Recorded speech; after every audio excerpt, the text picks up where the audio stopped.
what clues, what nuggets might he give away, Andrew, on Friday about potential ECB moves, or even talk about the euro's recent strength?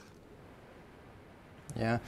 Yeah, I think what will be discussed at Jackson Hole, while the title of the symposium suggests some very important things for the world economy and financial markets will be discussed, I tend to think actually in terms of the financial markets that the outcomes might be just a bit flat and not really causing much in the way of volatility. I mean, with all due respect to the very talented speakers whose papers I look forward to read, I think the fly fishing conditions around the Jackson Hole area are going to be equally engaging in terms relative to what's going to be said at the symposium.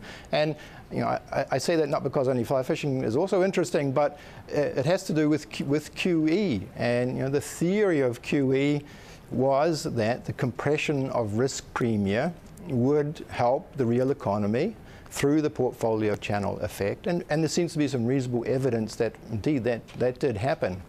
But QE also had an even larger amplified effect on asset prices. So if that's what happened when QE was implemented, logic should suggest that when it's reversed, we can call that quantitative tightening, that there could be an increase in risk premia and there might be detrimental impacts on risky asset prices.